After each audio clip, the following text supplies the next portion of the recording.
নমস্কার, গুরু কৃপাহি কেবলম। আমি অধ্যাপক ডক্টর শ্রী সুনীল শাস্ত্রী।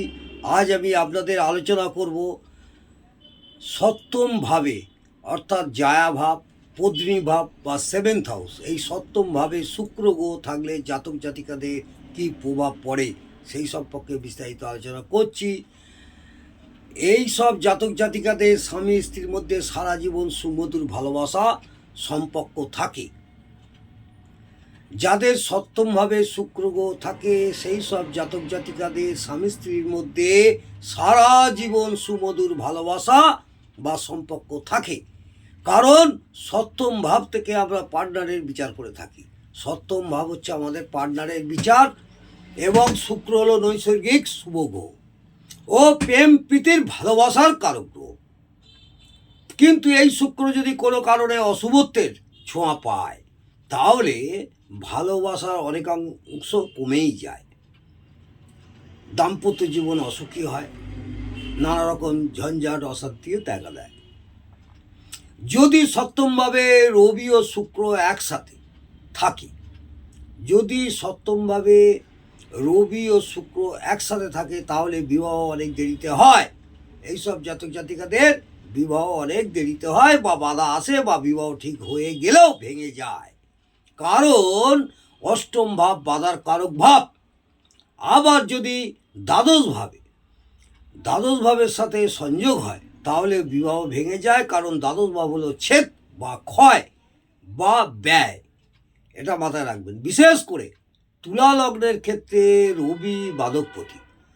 তুলা লগ্নের ক্ষেত্রে রবি বাদকপতি সপ্তমে শুক্রের সাথে শনি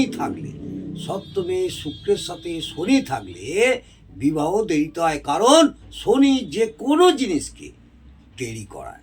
শনি গ্রহ আমাদের যে কোনো জিনিসকে দেরি করায়। শনি গ্রহরাজ হচ্ছে স্লোলি প্ল্যানেট। সপ্তমে শুক্রের সাথে রাহু ও মঙ্গল থাকলে, সপ্তমে যদি শুক্রের সাথে রাহু এবং মঙ্গল একসাথে থাকে তাহলে চারিত্রিক দোষ থাকতে দেখা যায়। ফলে দাম্পত্য জীবনে সুখহানি হওয়ার সম্ভাবনা প্রবল থাকে। শুক্র প্রেমের কারক, রাহু ভোগের কারক, মঙ্গল উত্তেজনার কারক।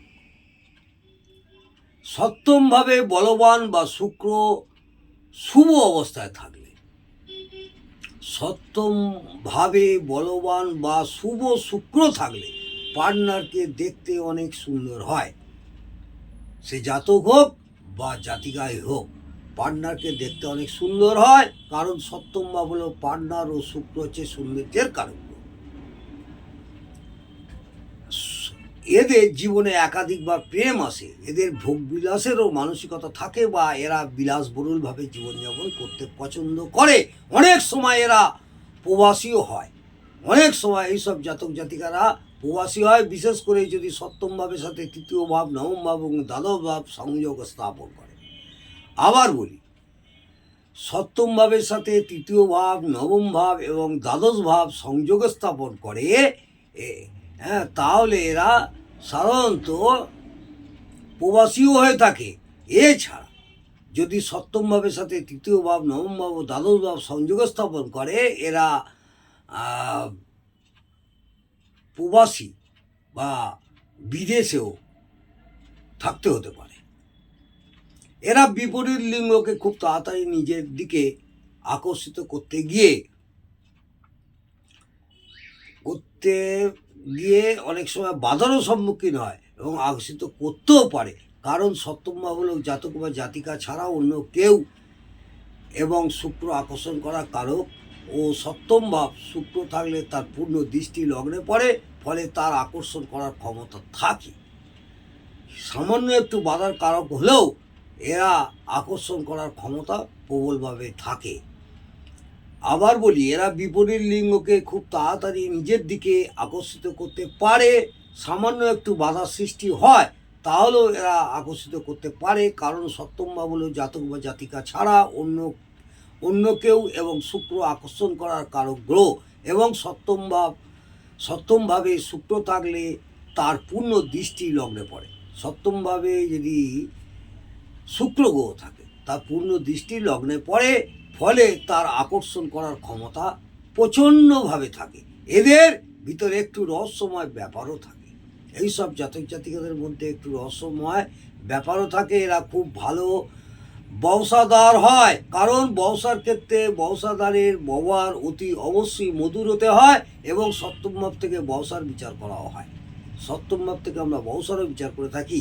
এখানে বলে রাখা ভালো, সপ্তমে শুক্র থাকলে প্রসাধনী দ্রব্য, কেমিক্যাল, ঔষধ, শৌখিনী জিনিসপত্র, দামি রত্ন, বিলাসবহুল জিনিসপত্র, এই সমস্ত ব্যবসা খুব ভালো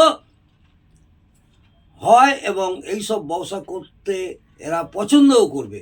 এইসব ব্যবসা করলে এরা উন্নতিও করবে, কারণ শুক্র এইসব জিনিসের কারক গ্রহ। শুক্র হচ্ছে এইসব জিনিসের কারক গ্রহ। এরা কলাবিদ্যায় খুব পারদর্শী হয় এবং কলাবিদ্যায় যাবতীয় জিনিসপত্রের ব্যবসাও এদের ভালো হয়।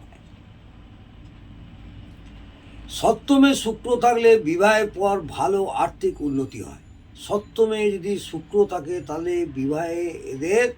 বিবাহের পর আফটার ম্যারেজ এদের আর্থিক উন্নতি হয়, কারণ সপ্তম ভাব থেকে বিবাহের বিচার করা হয় এবং শুক্র ন্যাচারাল জুডিয়াক অনুযায়ী ধনুস্থানের অধিপতি।